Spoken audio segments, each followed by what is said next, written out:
माता की। श्यामा प्रसाद मुखार्जी लह प्रणाम। भारत केशरी डॉक्टर श्यामा प्रसाद मुखार्जी जन्मदिने लह प्रणाम। आज के আমাদের ডক্টর শ্যামা প্রসাদ মুখার্জির এই পুণ্য জন্মদিনে তার আবক্ষ মূর্তি উদ্বোধনের যে অনুষ্ঠান এই মাইকেল নগরে অনুষ্ঠিত হয়েছে তাতে মঞ্চে উপস্থিত আমাদের বারাসাত সাংগঠনিক জেলার সাধারণ সম্পাদক জয়দেব পাল মহাশয়, উপস্থিত আমাদের মন্ডল সভাপতি রাজু ঘোষ ভাই, উপস্থিত রামকৃষ্ণ ভট্ট, যে একসময় তৃণমূলের দ্বারা বহু অত্যাচারিত হয়েছিল এবং ওয়ার্ডের দায়িত্ব তার উপর আছে, আমাদের সুভাষিস মন্ডল সঞ্চালক, উপস্থিত বিপ্লব দা থেকে শুরু করে অন্যান্য বিভিন্ন শিক্ষা প্রতিষ্ঠানের কর্ণধার যারা আছেন, যারা এখানে এসেছেন, এবং আমার সামনে যারা ভারতীয় জনতা পার্টির বিভিন্ন পদের আসীন আছেন, সাধারণ মানুষ, নাগরিকবৃন্দ, জনতা জনার্দন, সকলকে আজকে ডক্টর শ্যামা প্রসাদ মুখার্জির এই যে জন্মদিন, তার যে আজকে আবির্ভাব দিন, সেই দিনকে আজকে তার জন্য আপনাদের সকলকে আমি গৈরিক অভিনন্দন জানাই। এবং আজকে 125তম জন্মবার্ষিকী, সেই জন্মবার্ষিকী আজকে শ্যামা প্রসাদের মাটিতে, শ্যামা প্রসাদের তৈরি করা ভূমিতে, শ্যামা প্রসাদের সরকারের উপস্থিতিতে আজকে আমরা 125তম জন্মদিন পালন করছি। এটা আমাদের অত্যন্ত সৌভাগ্য। আজকে ডক্টর শ্যামা প্রসাদ মুখার্জির এই 125তম জন্মবার্ষিকী ভারতবর্ষের বিভিন্ন জায়গায় পালিত হচ্ছে। আমরা পশ্চিমবঙ্গে বিভিন্ন জায়গায় পালন করছি।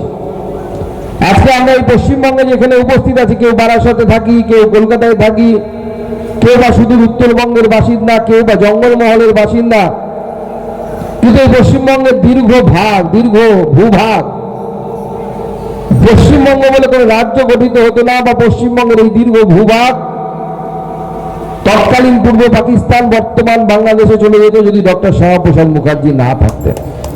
আজকে আমরা যেখানে আছি, কেউ সাংসদ হয়েছি, কেউ হয়তো আগামী দিনে আপনারা কাউন্সিলর হবেন, এখানকার যিনি বিধায়ক হয়েছেন তৃণমূলের, তিনিও, এমনকি আমাদের আগের যিনি মুখ্যমন্ত্রী ছিলেন মমতা বন্দ্যোপাধ্যায়, তার আগে যিনি ছিলেন জ্যোতি বসুও, কেউ মুখ্যমন্ত্রী, সাংসদ, বিধায়ক হতে পারতেন না যদি না ডক্টর শ্যামা প্রসাদ মুখার্জি এখানে থাকতেন এবং তিনি পশ্চিমবঙ্গ তৈরি না করতেন।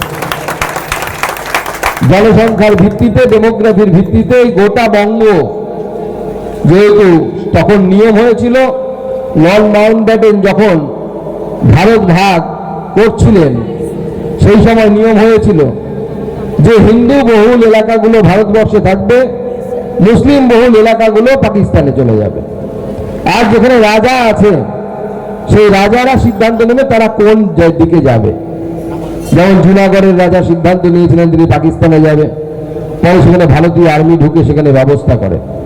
জম্মু কাশ্মীরের রাজা সিদ্ধান্ত নিয়েছিলেন ভারতবর্ষের সাথে থাকবে। এইভাবে সিদ্ধান্ত হচ্ছিল। বাংলাদেশ, তৎকালীন বঙ্গদেশ ডেমোগ্রাফির হিসেবে মুসলিম সংখ্যাগরিষ্ঠ অঞ্চল ছিল। স্বাভাবিকভাবে সেখানে সিদ্ধান্ত হয় তাহলে পুরো বাংলা চলে যাবে পূর্ব পাকিস্তানে। হিন্দু বাঙালিদের কি হবে? আমাদের ইতিহাস, আমাদের সংস্কৃতি, তারা কোথায় যাবে? তাদের সংস্কৃতি কোন জায়গায় গিয়ে রক্ষা পাবে? কোনো ঠিক ঠিকানা ছিল না।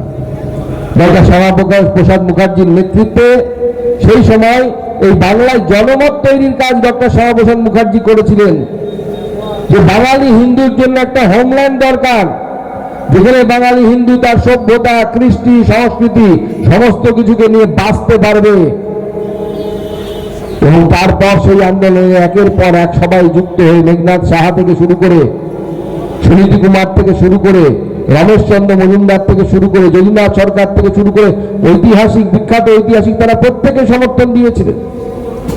এবং তার পরবর্তী সময়ে পশ্চিমবঙ্গ গঠন হয়েছিল এবং এই পশ্চিমবঙ্গকে ডক্টর শ্যামা প্রসাদ মুখার্জি শুধু গঠন করে ছেড়ে দেননি। যখন তিনি ভারতবর্ষের প্রথম শিল্পমন্ত্রী হয়েছিলেন, সেই শিল্পমন্ত্রী হয়ে তিনি চিত্তরঞ্জন লোকোমোটিভ ওয়ার্কস চালু করেছিলেন এই পশ্চিমবঙ্গে।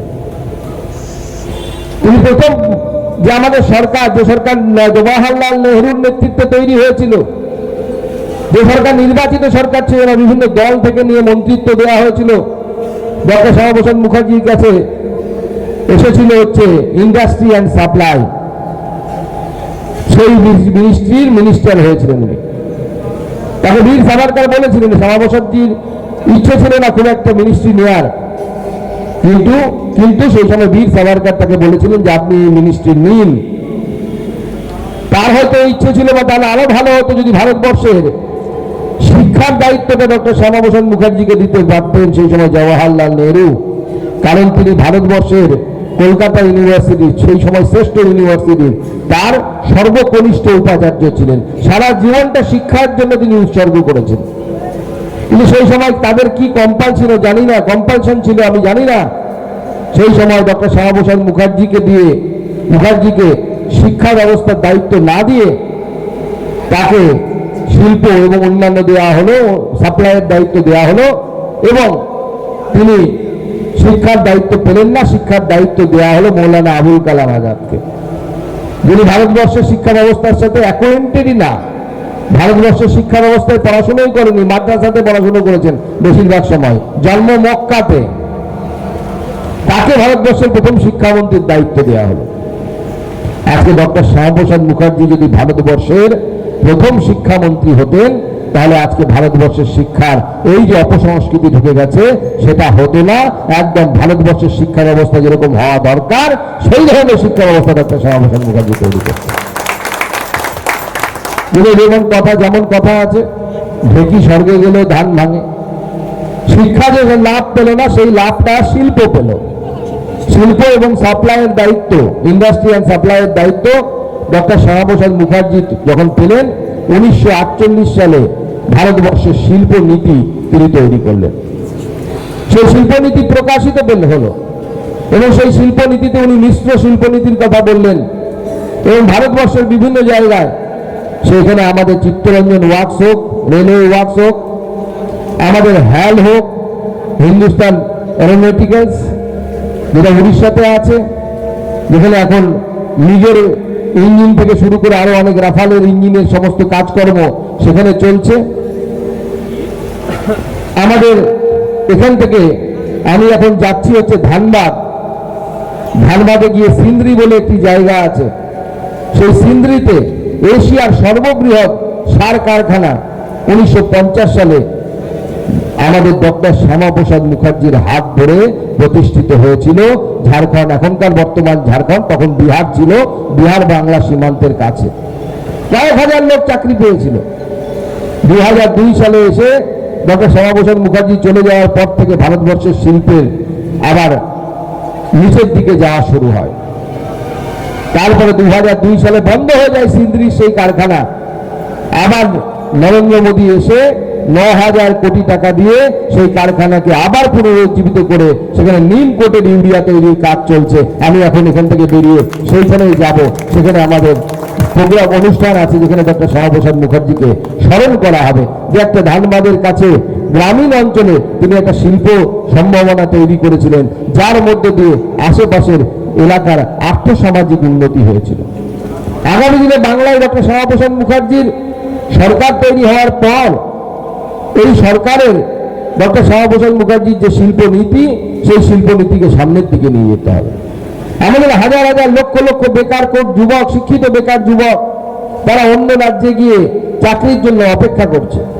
আগামী দিনে বাংলাকে শিল্পায়নের দিকে নিয়ে যেতে হবে, বাংলাকে তৈরি করতে হবে ডক্টর শ্যামাপ্রসাদের বাংলা, যে বাংলা শ্যামাপ্রসাদের নীতি নিয়ে চলবে, যে অন্যায় হলে প্রতিবাদ করো, প্রতিরোধ করো, প্রয়োজনে নাও প্রতিশোধ। এটা ডক্টর শ্যামাপ্রসাদ মুখার্জি আমাদেরকে শিখিয়ে গেছে। তাই ভারতীয় জনতা পার্টির যারা এখানে আছেন, সর্বস্তরের নেতৃত্বের কাছে আমার আহ্বান থাকবে যে ভারতীয় জনতা পার্টিকে আরো শক্তিশালী করতে হবে।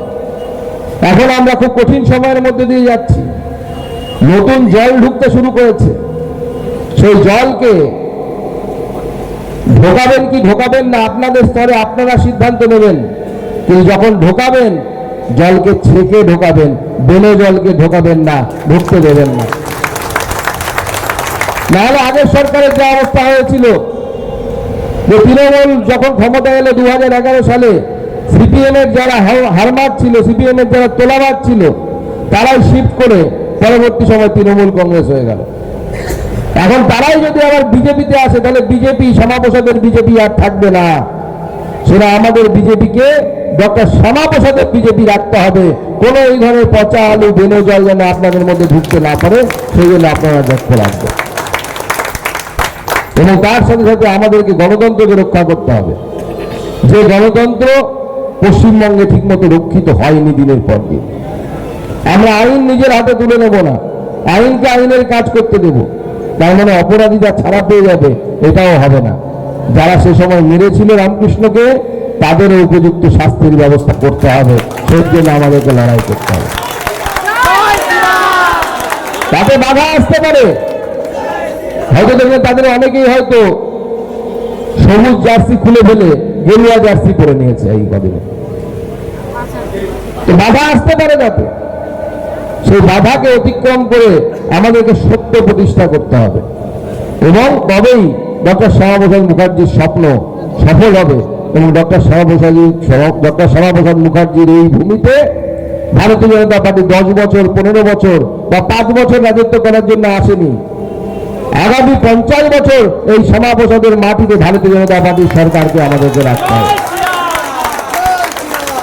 কিন্তু সেটা তৃণমূলের দেখানো পদ্ধতিতে নয়, ধমকে চমকে বুথ লুট করে মাস্টারমশাই আপনি কিছু দেখেননি বলে নয়, মানুষের কাছে হাত জোর করে, মানুষের কাছে মাথা নত করে, মানুষের কাছে পরিষেবা দিয়ে, মানুষের কাছে দেখিয়ে যে ভারতীয় জনতা পার্টি এমন নেতৃত্ব তৈরি করতে পারে, এমন নেতৃত্ব দিতে পারে যে আজকে আমরা গোটা দেশের সামনে নিদর্শন তৈরি করতে পেরেছি। আজকে সেটা ভারতবর্ষের মানুষ মেনেছে, পশ্চিমবঙ্গের মানুষও সেটাকে সিদ্ধান্ত নিয়ে এবারের ভোটে মেনেছে। আজকে মাননীয় প্রধানমন্ত্রী নরেন্দ্র মোদীকে দেখুন।